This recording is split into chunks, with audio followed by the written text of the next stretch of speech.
Alrighty. Welcome to DashCast, everybody. This is episode 4, and I'm Andrew Murphy, play-by-play voice of the Winston-Salem Dash, and I'm here finally with my broadcast partner and good buddy, Brenden Riley. Thanks for coming in. Dude, thanks for having me. Again, another formal introduction that I don't like. I would like to just start rolling and go in, but the people have to know who we are. Well, I mean, that's just kind of how you have to do it now these days. I guess. It's not, though. Some of the most popular that's podcasts. not what we do. No, it isn't. No. We just go. We just start going.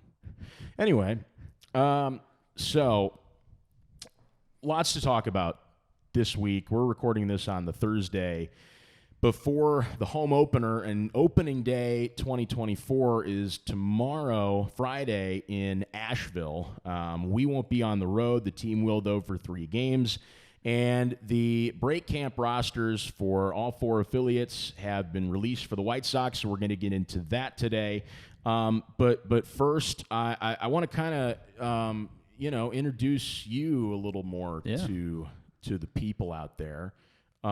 So stand up and introduce yourself. Do you want me to actually stand? No, or? don't actually stand. Sit down and introduce yourself. Oh, Brenden Riley. This will be my second year here with the Dash, here at Murph. If you followed the Dash last year, you probably heard me in the middle innings. But excited to be back for another season. We had a ton of fun last year in the broadcast booth. It was a blast. It was so much fun. But I'm excited. Not at first full time back, but with some other engagements. But excited to get in the dog days of summer with you again, and try to be able to bring some joy into some people's living rooms this year. It will be joyful indeed. I'm looking forward to it. It's going to be a fun season, and we like to have fun in the broadcast booth when we can. And to keep things kind of loose, before every game, Brenden and I have a tradition that we just call doing box scores, which basically means that we go on to baseballreference.com. It's one of our favorite websites. If you type in random into the search bar on Baseball Reference, chances are it'll come up with a random box score throughout baseball history. And sure enough, I got one here. I will go ahead and let you begin with yours. All right. Well, I just want to say this. We started coming up with a rule last year that if there was a box score after, 1960, yes, we wouldn't do it. Correct. We wouldn't do it. It had to be before that. And so now, September to now is at, it's a long time. I've lost count. It's a long time. There's too much going on these days to keep count. But first one back in quite a while. Well, the reason for that change, by the way, is because after about the 1960s, there are significantly less funny names that show up in box scores.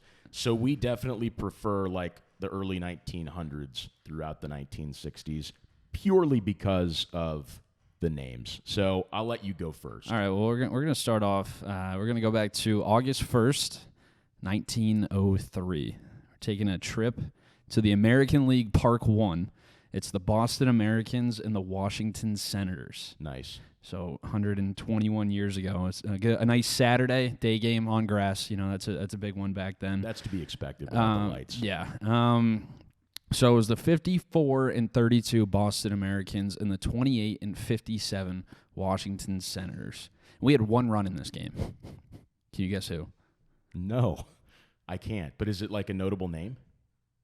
Well, we had a notable pitcher for one of these, but just continue. Well, the Senators, they ended up getting 1 run and came in the bottom of the 5th. Okay. And that was the ball game. 1-0 in favor of the Washington Senators over the Gross. Bucks. Yeah. 1 run. Game took 1 run, 12 combined hits, and 3 errors. Okay. And now this is one of our favorite things that we did was depending on what the box score was, we would try to figure out how long the game was. The other person would guess.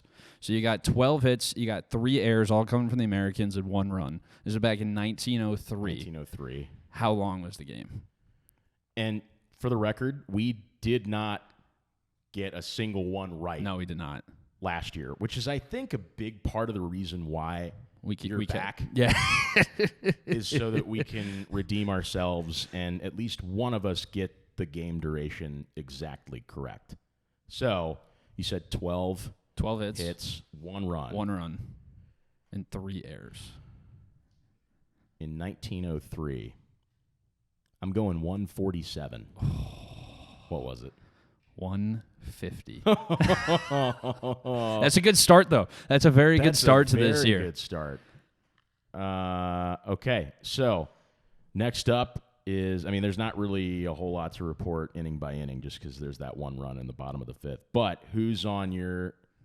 Who are the names? Who are the lineups? Starting off with the Boston Americans, you got Jack O'Brien, okay, Jimmy Collins, Chuck Stahl, Buck Freeman, Freddie Parent, George LaChance, Hobie Ferris, Lou Krieger, and then the starting pitcher for the Boston Americans, none other than Cy Young. Okay, there you go. Yeah, there you go. Cy Young.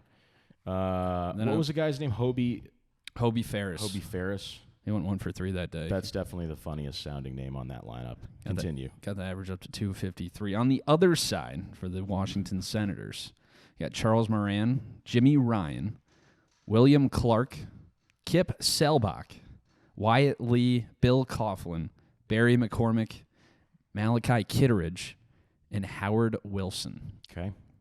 Not the names there kind of. I think once we start to enter the 10s and the 20s is when the nicknames start replacing the actual names, the given names. Yeah. Yes. All right. Well, that's very interesting. Yeah. Any performances of note? Howard Wilson, complete game, 5 hits, 1 walk, 1 strikeout. Yeah, and probably a mean fastball coming in at like 75 miles an hour. Yeah, well, the Americans couldn't touch him that day. 1903. And in the I don't know if we'll have time for this, just given that we eventually do get to talk about Dash players. Mm-hmm. But typically what we'll do, and we added this on, I think, around the second half mark of the season, is while the other person's reading their box score, the other person looks up historical, significant historical events on that same day. But I think we'll save that for another episode. Yeah. Well, 1-0, Senators win. Good for them. Cy Young, definitely the most notable player on either side of the card. White Sox did win 5-0 that day. Okay. Yeah. Good for the White Sox. Over Cleveland. Good for the White Sox. Speaking of Cleveland, Cleveland played the Detroit Tigers at Cleveland Stadium on May 10th, 1967. Final score was Detroit 4, Cleveland 2. Tigers improved to 15-7 on the year, 8-13 for the now Guardians. May 10th, 1967. People were not wanting to go out to Cleveland Stadium, it looks like. 4,984 in attendance. A night game played on grass, if you hadn't already guessed by now. Goose eggs in the first and the second, and Cleveland breaks out with a 1 spot in the bottom of the third. They carry that lead for about 5 seconds until Detroit puts up 2 in the fourth. Detroit on top 2-1. Goose eggs in the fifth. Another 2 spot in the 6th inning for the Tigers, and they run away with the lead, but Cleveland does get 1 back in the 9th. Final score 4-2. 7 hits for the Tigers, no errors on either side, and 9 hits for Cleveland, so a pretty inefficient day for Cleveland. Winning pitcher was Mickey Lalich, improves to 4-1 on the season. Sonny Seibert is the loser, moves to 2-2, and good old Fred Gladding picks up his 4th save on the season. Guess the time.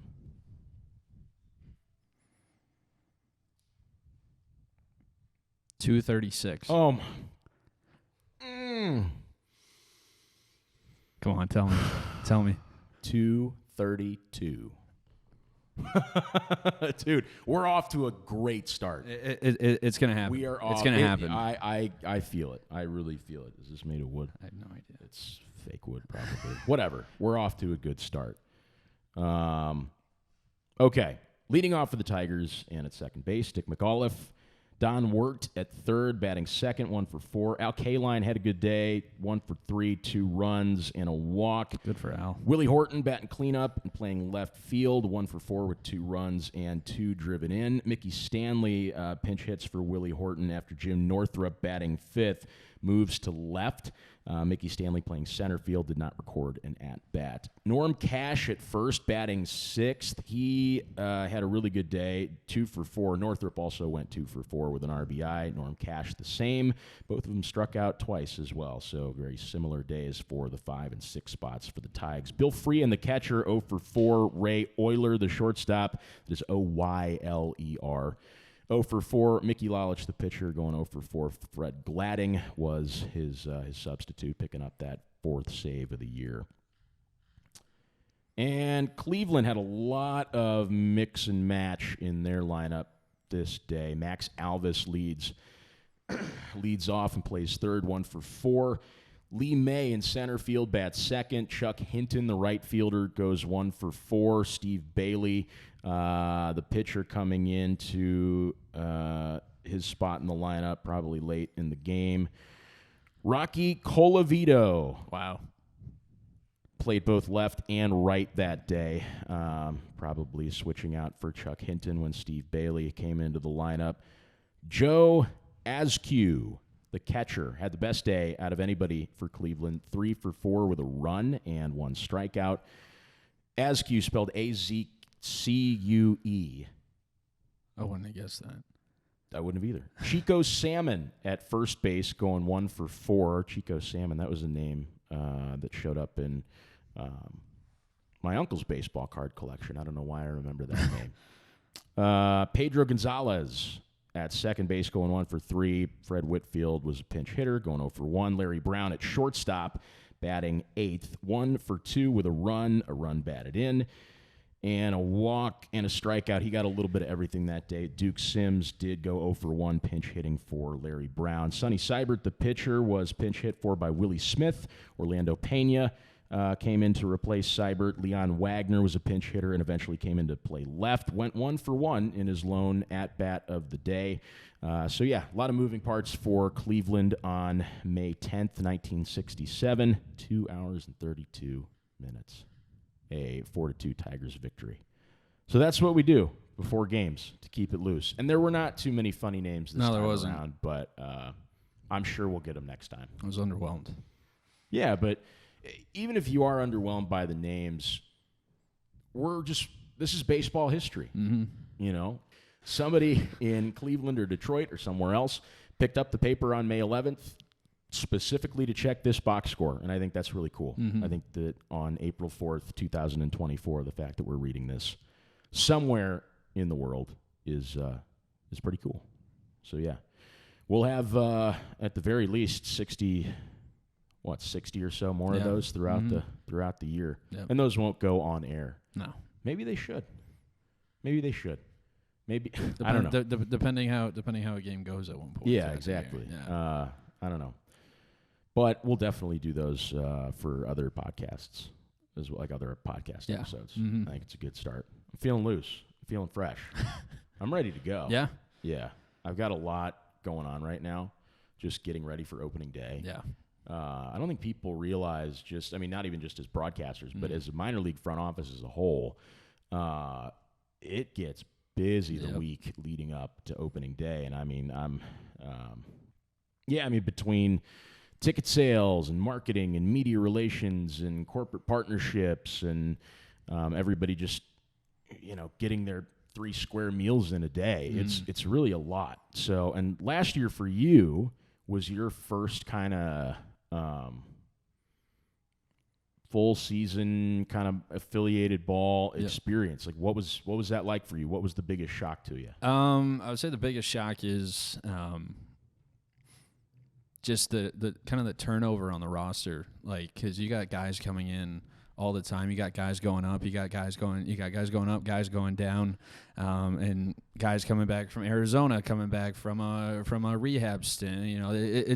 It's really kind of opens your eyes, because when you look at minor league baseball, you go to the game, you have some fun, and then but when you're working it and you're in the day to day and you're working in something that we do, or we're with the players, we're talking about the players for 132 days in a season.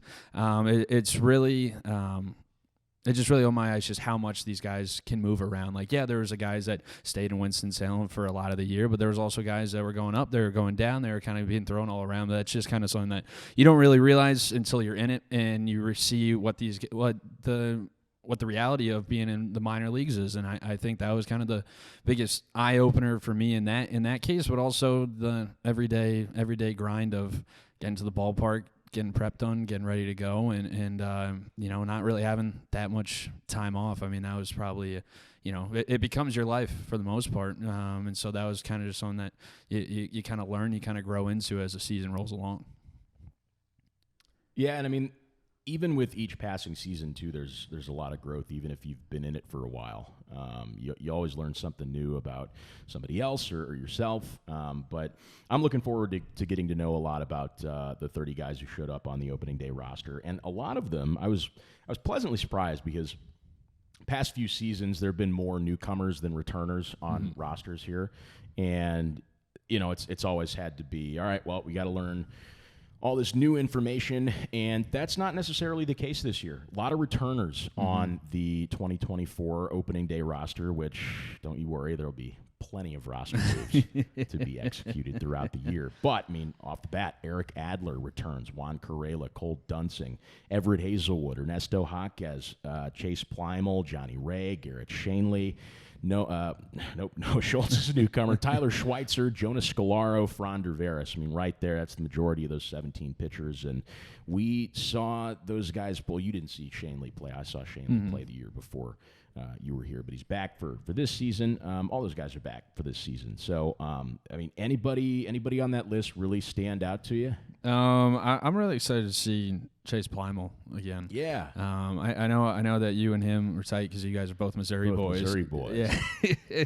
But I thought that he became really impressive as the season started to go along. He kind of became a big arm for Q throughout the season, and he rightfully so got a call up to Birmingham. And I'm excited to see him. I like what he has. A tall righty. He can attack you, and I'm excited to see him back. Never know how long it will be.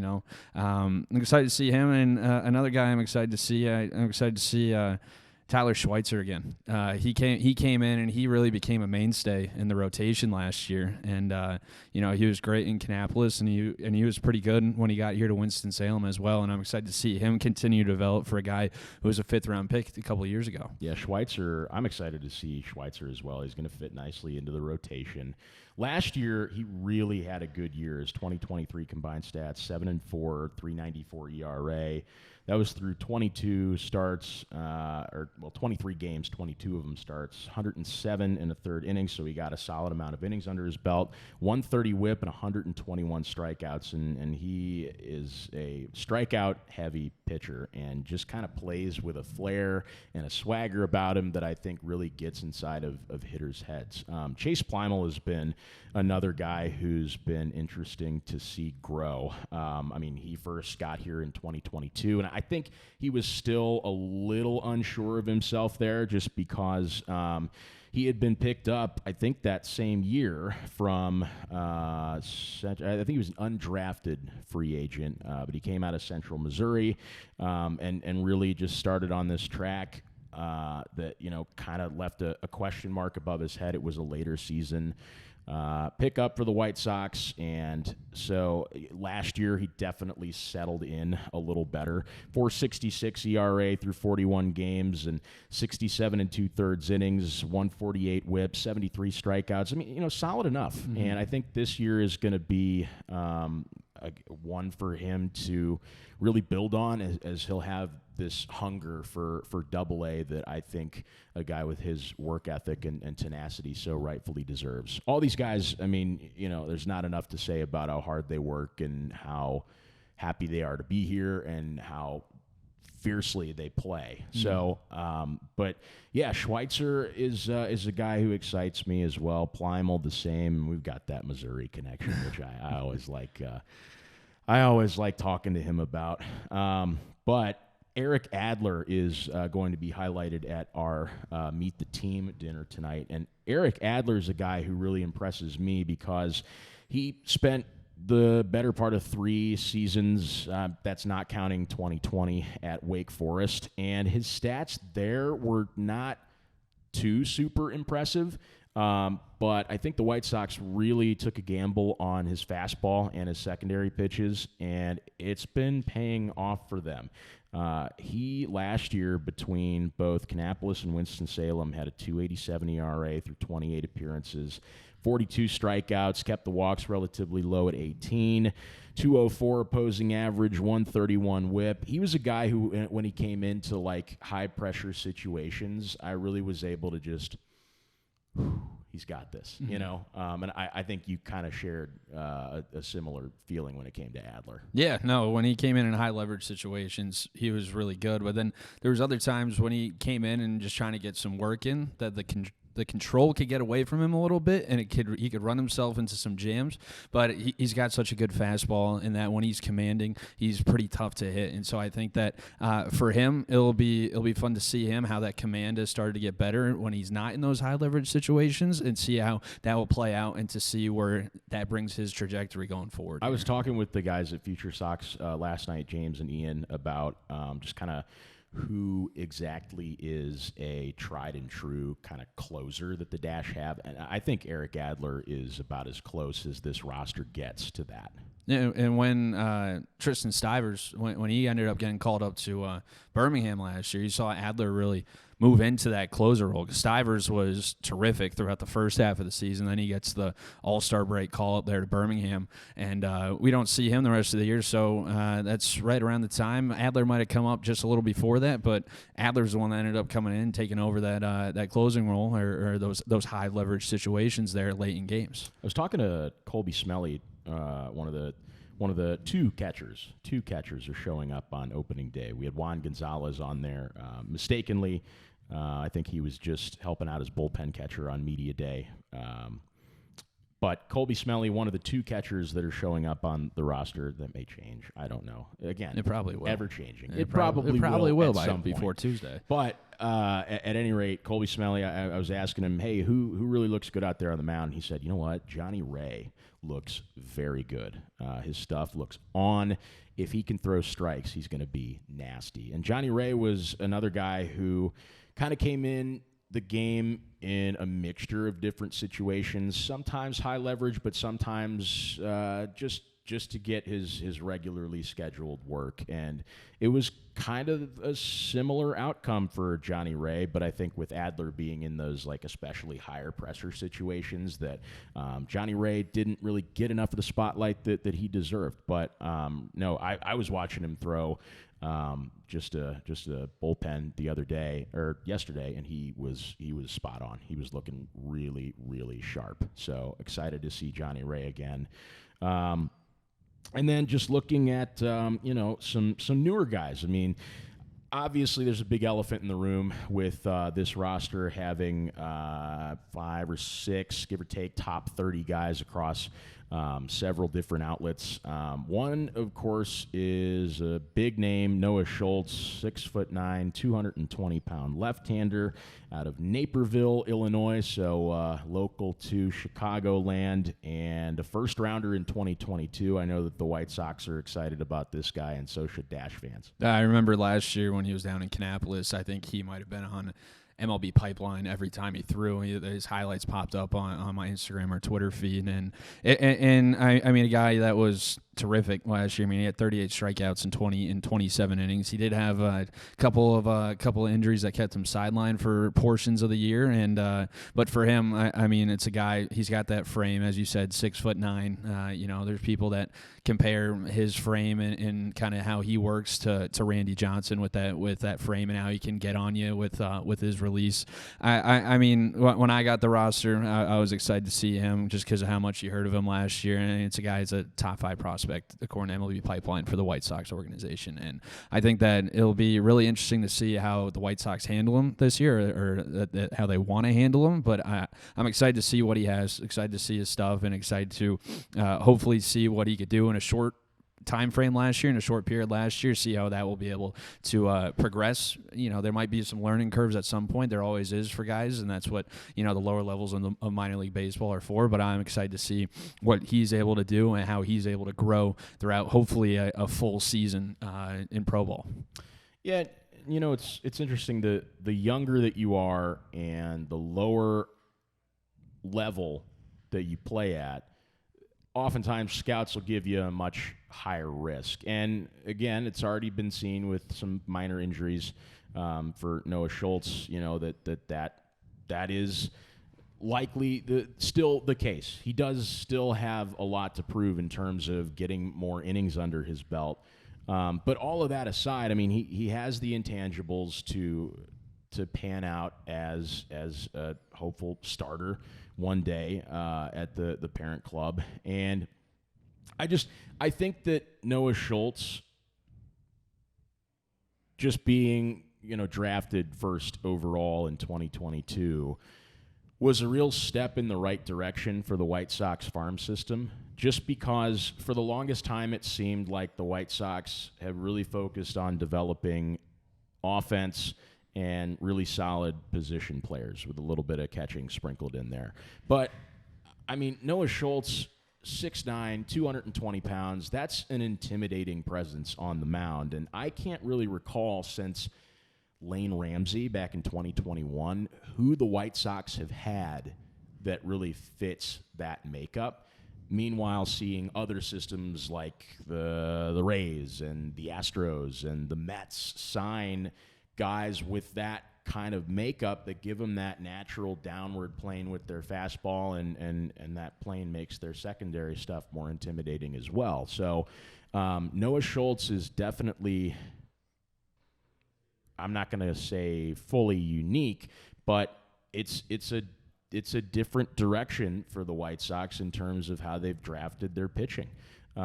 So I really think with all of the raw talent on, at the very least, this roster, and then guys who we saw really break out last season starting 2024 at AA, I think the White Sox are making it pretty clear that solid pitching is the way to go, because you can't, you got to kind of pick and choose. Obviously, you don't want to just fall flat in all categories. You don't want to develop one thing and not go after it in the free agent market, right? You have to be aggressive one way or another. And I feel like the White Sox kind of have a better handle right now on their position players and their offensive future, at least in the pool of prospects that we've seen. Guys like Colson Montgomery, those guys are shoo-ins for the major leagues one day.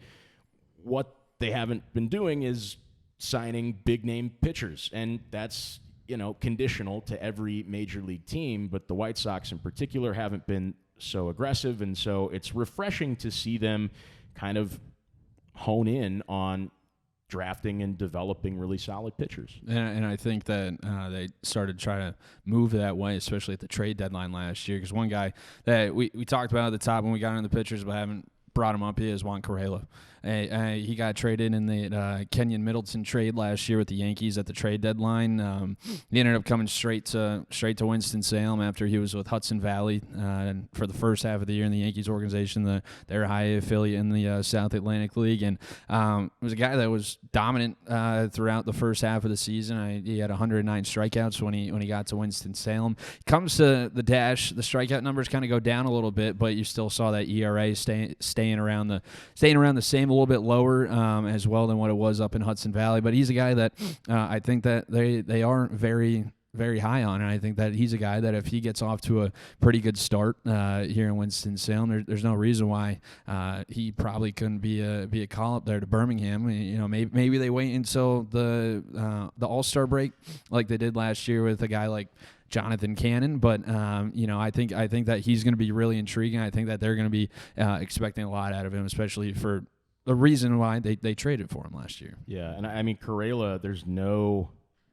indicator that he'll be on an innings limit per se, and he proved that ability to go the distance with Hudson Valley. I mean, he had 2 starts out of, I don't know how many that is, whatever, but he had 2 7-inning starts where he performed really well in both, actually 10 strikeouts in both of those individual starts. And then as soon as he gets to Winston-Salem after the trade, 6 innings, 5 strikeouts against Bowling Green, 3 strikeouts through 5 innings on the 12th at Rome, 3 strikeouts in 6 innings against Greenville, and then another 4 innings on August 25th at Bowling Green. So definitely capable of going longer, and is no stranger to that type of situation. So a lot of promise in the starters.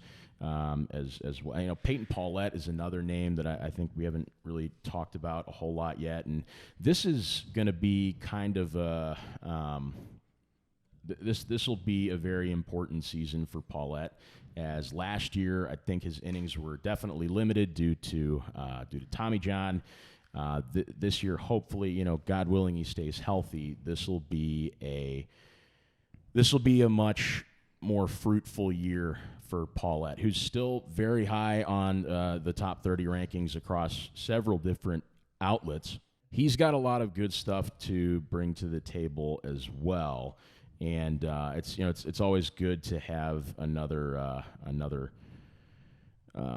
young guy, early draft pick, real talented, showed it in college, but he's got the weight of that injury on his shoulders, and so it's going to be key for him to keep himself healthy this year. No, and he also dealt with some injuries at Arkansas as well, and so White Sox still drafted him, still took him in the second round, but coming off of Tommy John, you always wonder how the arm's going to come back, and I believe that he was touching 99 when he was at college. Last year, though, he was peaked at 97, which is very good, especially coming off of Tommy John surgery. But I think that they're saying that he's trying to add a slider here this year, and that his stuff has still continuing to develop, and I think that it's another guy that I think that this organization is high on, and I think that if he can come in and he can throw well, he can set himself up for maybe not this year necessarily, still trying to get his legs under him through pro ball, but he should be able to set himself up to be able to go on in this organization. I agree.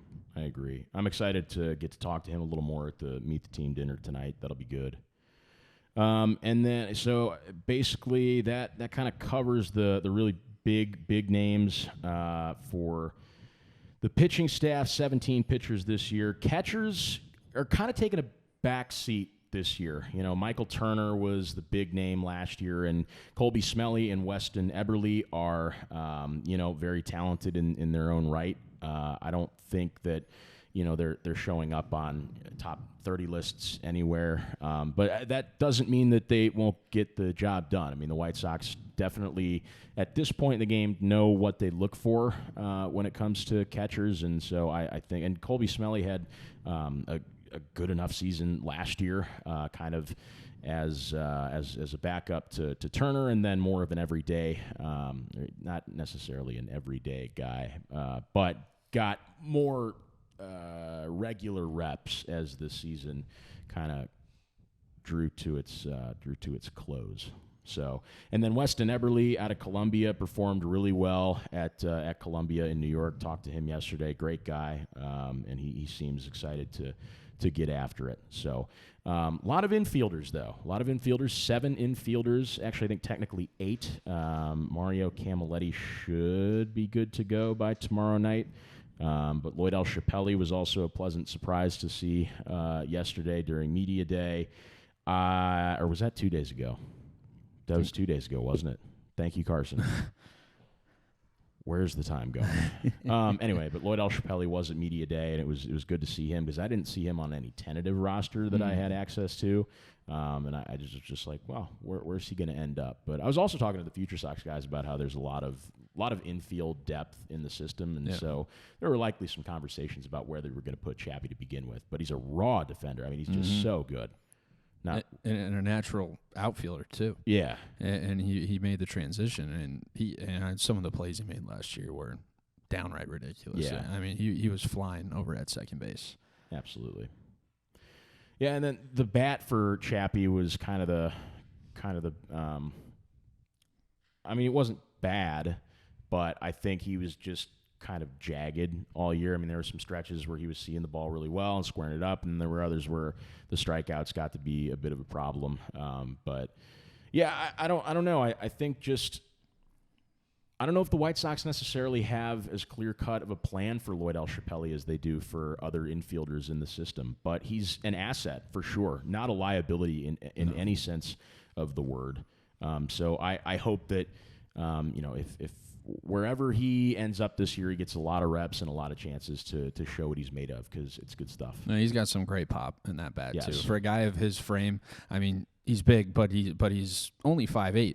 But what he's able to do and the amount of power that he has, the raw power that he has, and he hit some moonshots last year. Yeah. He cleared the bridge a couple times down there and right. And I remember just watching him in BP some days. He was barely moving his legs, and he was going the other way and centering off the LED screen out in left field. And he just has so much power. And I remember I had conversations with Q about where he's getting all that power from last year. He said a lot of it's coming from his legs. I mean, you look at him; he's got some pretty big legs on him, and that's where you get a lot of your power as a hitter. And so for him, he got off to a blazing hot start last year. He went through a little bit of a slide once you started getting into the dog days a little bit, but then towards the end of the season, he started to pick it back up, saw that average rise back above 250, and I think that a big key for him will be getting off to another good start here this year. Yeah, 100%.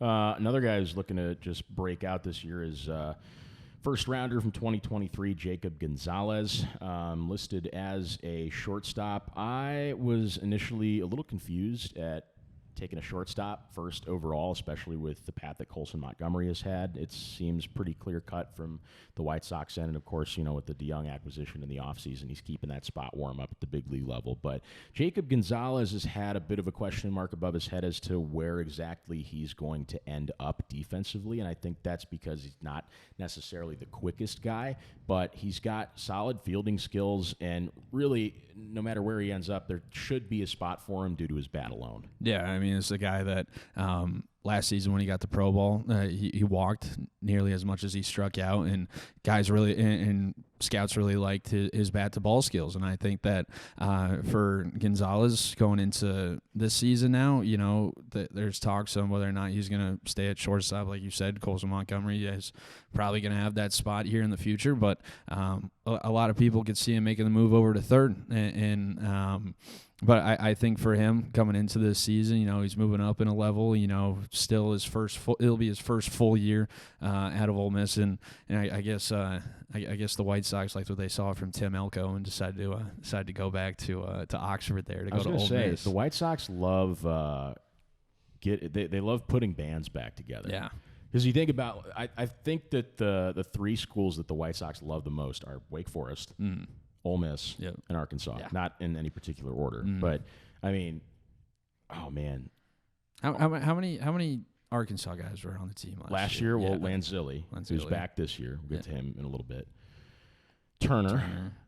And then, is there one more? Cole Ramage. Cole Ramage, yes, Cole Ramage. Cole Ramage, unfortunately, released by the White Sox, but I'm sure he'll get picked up by somebody. But yeah, so those three at the very least. If we're forgetting anybody else, forgive us. But Arkansas Razorbacks baseball fans, root for those guys until the day they stop playing baseball. It does not matter where an Arkansas Razorback baseball player ends up, even if it's in the lowest of the low, like beer league softball. Like, these people are all over wherever these guys end up. I mean, we had more Arkansas fans, Carson, probably react to our social posts than measurably any other college baseball fan base in the country. So nice to see the passion from the Razorback faithful there. And then Wake Forest as well. I mean, lots of guys out of that program. And then Ole Miss, of course, Calvin Harris. There are questions about, what's going on with Harris right now, if he's dealing with an injury. I really haven't heard anything concrete right now. A lot of people were thinking, though, that he would end up on the Dash's roster to start the season, but that info is pending. Might come out by the time this gets released, by the way. You never know. But, another he was fourth rounder in 2023, another very interesting name. And I do remember when that was announced, Tim Elko tweeted at him. He was like, guess we're getting the band back together. But Jacob Gonzalez, another Ole Miss, former Ole Miss ball player on this roster. And Gonzalez is just a menace with that bat. And I've heard that he was retooling his swing a little bit. He used to be kind of hunched in and really crowding the plate, but his bat path is super level, and he has no problem reaching for one's way outside or down and in. He really knows the zone well and seems very disciplined at the plate. So I'm excited for Gonzalez due to his bat alone. Defensively, I'm sure the White Sox will figure it out. I mean, he is the real deal. So excited to see him. Excited to see Sean Gusenberg again. I think he'll end up probably at first base most games that he plays. Wouldn't you agree? Yeah, I mean, he really came in and became the everyday first baseman last year for a majority of the season, and he was kind of making that transition a little bit from the outfield. And then we even saw him back in the outfield at some points at last season, and guy's just an athlete, just a natural athlete. I mean, quick. He's got quick reaction. He's got great footwork, and I mean, he will probably be the first baseman, but you can really look at him as really a utility player, and that you can kind of plug in anywhere for the most part. Yeah, I think some injuries that he faced kind of hindered his ability to play second base full time for a little while, and it seems like he's just made the natural transition to all but full time first baseman. Now, I mean, he's certainly capable of playing elsewhere, but and again, I don't know this for sure, but it just seems. I mean, you can infer that with some injuries that he's gone through over the course of his minor league career, that it's just a naturally good fit that he plays first, and he does a good job of it. And he's definitely a good team guy. Will definitely be more of a leader this year because this will be his third season showing up in Winston-Salem, and I know a lot of guys are close with him and look up to him in a pretty big way. So I'm excited to have Goose back. Excited to have Wes Cath back. Say that 5 times fast. Wes Cath, second rounder in 2021, had some trouble with the strikeouts last year for sure. That can't be ignored. But Wes is just, I think he's still young. First of all, he drafted him out of high school in Arizona, and he's watching him take BP yesterday. He's clearly retooled his swing a little bit, so I'll be interested to see how he implements that into his play. Yeah, I mean the strikeouts were the biggest thing last year for him. And if he can cut down on that, I mean, he's got enough raw power that he can hit the ball all over the field. I mean, he's got a big frame. I mean, 6'3", 200 for a guy that's 21, 22 years old. That's a guy that has some pop in that bat. And when he made contact, he hit the ball hard. He could smack the ball around. Yeah. And but it's just going to be the question of, can he eliminate those strikeouts, and can he be able to get contact more here this year? And if he does, he shouldn't have that much of an issue with the way that his swing works and the way that he's able to hit the ball. Hoping to talk more with Wes about just his approach and how he's kind of going about things this year at the plate. Defensively, though, solid third baseman. Yeah. Solid third baseman. Seen him make some pretty crazy plays last year. So excited to see how he develops as well. Taishi Nakawaki, another guy who is a versatile middle infielder. Saw him between shortstop and second base last year, also making some pretty crazy plays. The bat was never a liability in my eyes, never mind-blowing, but solid enough contact hitter could come in some clutch situations. Yeah, he was able to pick up some hits when he needed to, but sound defensive player, and I think that is what why Q had him in the lineup most days. He knew that he could slot him in, he can give you tough at-bats, but he knew that he was always going to be able to make a play, whether he's at short or second, and he was able to go out there, grind out some at-bats, and be able to work pitchers and get on base, when he could. But I think that him being back here, I think, he'll just try to continue to work on his swing, but for him, I think, there's no reason why he, with his glove and being a good bottom of the lineup guy, that he wouldn't be an everyday guy for this team. Yeah. Another guy who I expect to somewhat be an everyday guy is Jordan Sprinkle. Sprinkle is extremely talented defensively, but he struggled a bit with the bat last year, spending the majority of his season in Kannapolis, 71 games out of 74 played last year. 228 average, 307 on base, 309 slugging. He'll definitely have to get those numbers up this year, but 23 years old, fourth rounder in 2022 out of UC Santa Barbara. Gauchos. The White Sox clearly see something in this guy defensively. So excited to see how he pans out as well. And then Bryce Willits. Bryce Willits was taking some hacks yesterday in BP as well. I think there was one round, I think they get like 5-6 swings maybe. He had 3 home runs in a row. It was crazy. And I think 2 of them cleared the center field wall. Yeah. So another guy who, honestly, we didn't get to see like a whole lot of last year because he was a late season kind of call up alongside Brooks Baldwin, who starts the year in Double-A. But Willits, another guy who, he had a good number of like multi-hit games last year, multi-RBI games last year in his short time with the Dash, and some real solid pop in the bat as well. Excellent defender too. And another Gaucho. Yeah, that's 2 in a row there. Gaucho, sure. Get the band back together. But yeah, that's what the infield looks like. A lot of depth there. A lot of depth, and perhaps we'll see some guys make some transitions this year to the outfield, which on the official roster only lists 3 guys, 2 of which are returners. Chris Lanzilli spent some good time at the beginning and the end of the season in Winston, then DJ Gladney, who spent all last year in Winston-Salem, and then a newcomer, Samuel Zavala, who I know a lot of White Sox fans are excited about. Yeah, he came over in the Dylan Cease trade here recently. Last season finished 3rd among single-A hitters with 89 walks and a 420 OBP. Number 6 prospect in the organization according to Pipeline, and a guy that a lot of people are high on. And anytime that you're involved in a trade for a guy of Dylan Cease's quality, you're going to come in and there's going to be those expectations. But I think starting him off here, still a young guy. He's born in 2004. I think that he's going to be really exciting. I think that he's going to be a lot of fun to see, depending on where Q wants to put him. It'll probably be center if I had to guess.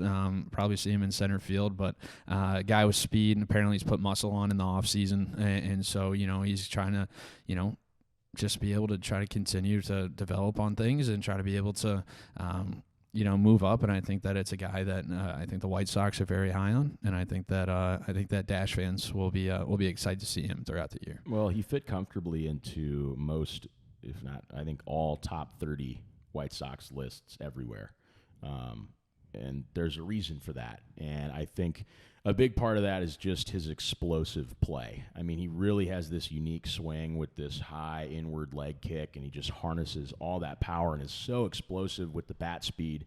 I was telling the Future Sox guys yesterday, I'm no professional scout, but 80 grade, if not very close to it. There were a couple of swings in BP just yesterday that I kind of looked at and went, I wonder, was he controlling that bat speed fully, or was he letting the bat speed kind of control him a little bit? But nevertheless, he was very loved within the Padres system. I think he'll be equally loved or more in the White Sox system. He certainly has a lot to offer this franchise in the years to come, especially being so young.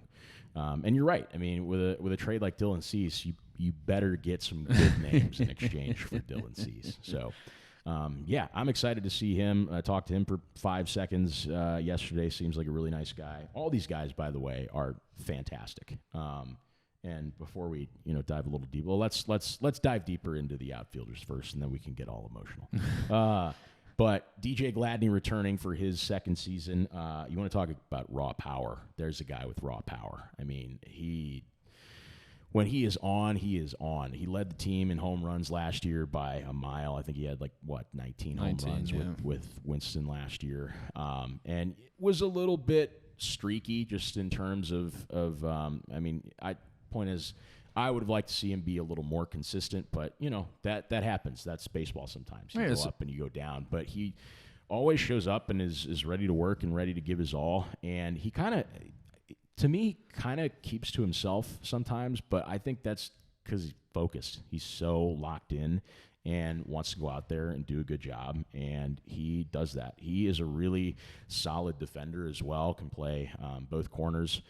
And is not afraid to lay out. No. He made some crazy catches last year in both left and right fields. So excited to see where DJ goes again. He's an ACE program alum, and new bench coach this year, Darius Day, was the ACE field coordinator for a number of years, and so I'm excited to get to talk to those two about what it'll be like to be interacting on a more daily basis, and just how important that program is to not only the White Sox but the city of Chicago. DJ Gladney really excites me. He's a fan favorite too.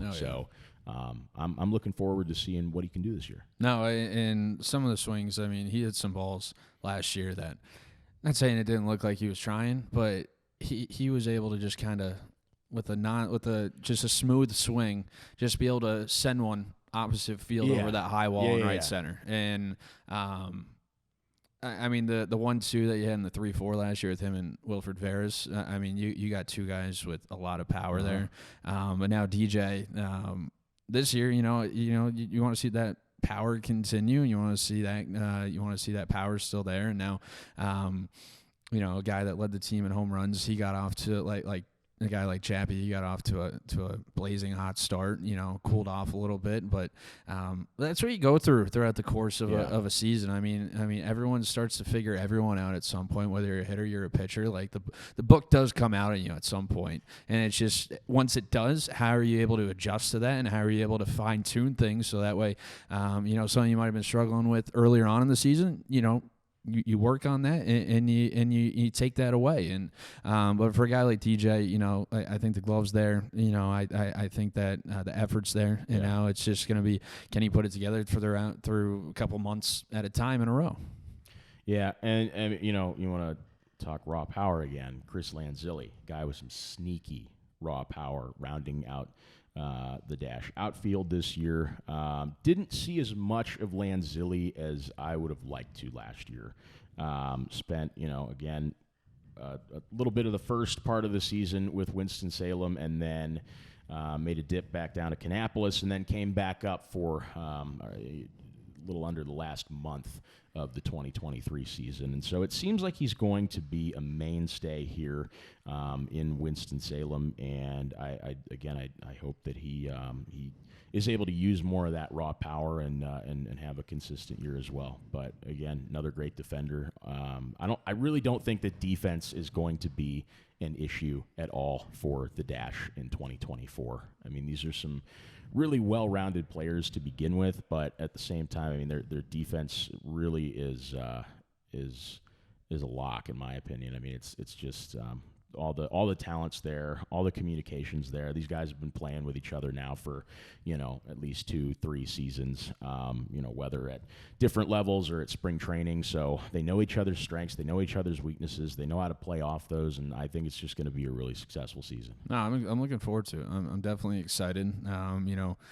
This team got off to a hot start last year, and with these 30 guys that they're bringing in here, I think there's going to be a lot of wins there early on, and then, once rosters start to move, I think that with the way the bottom half of this organization's shaped up right now, I mean, I think it's going to be a very successful season for this Dash team, and I think that I just think there's a lot to be excited about. I mean, obviously you got some of the top names there, but you know, a lot of guys returning, got some fan favorites, and I think it's going to make for a pretty entertaining product on the field here this year. Yeah, I'm looking forward to it. I'm looking forward to having you back in the booth with me. It's going to be great. Fans can tune into broadcasts for free on the Bally Live app. All home games will be broadcast on that. MILB TV, if you have that. You can also watch the games MLB TV. If you're an MLB TV subscriber, you can view the home games that way. I will be on the road probably about a third of the way through the season, just because that's how things happen. And I'll be doing audio-only games, so those links are also available on our website. I'll probably post them on Twitter as well. But I want to shift gears here for a little bit and talk about all of the exciting things we have coming up at Truist Stadium. We've released 2 rebrands already, the Tobacco Beetles and the Hype Hens. Merchandise and tickets both available for those. Going to be great nights, and we still have one more rebrand. We still have one more rebrand to announce. We still have one more rebrand to announce. And that is our salute to Chicago. So White Sox fans, all citizens of Chicagoland, lovers of Chicago, are going to want to tune in for that. It's my personal favorite. I can't wait. But opening night, April 9th, this will probably release that. Carson, what do you think? This will release that day, maybe? I mean, I don't think there's too much work. Wednesday, got it. That's fine too. Wednesday. That's fine too. We don't want to overload Carson Lesser. He's got enough on his plate. Yeah. But yeah, I'm excited for the season. Promotional schedule, ticket information, everything you could ever want to know about the Dash is online. WSDash.com. For tickets, call 336-714-2287. I want to thank my buddy Brenden Riley for coming on and chopping it up, and looking forward to many more conversations with you over the course of the 2024 season. As you said a few weeks ago, we probably spent too much time with each other throughout the season. No, but it's never a dull moment at the ballpark. So, no, I'm excited. All right, buddy. Let's get it going. We'll see you next time.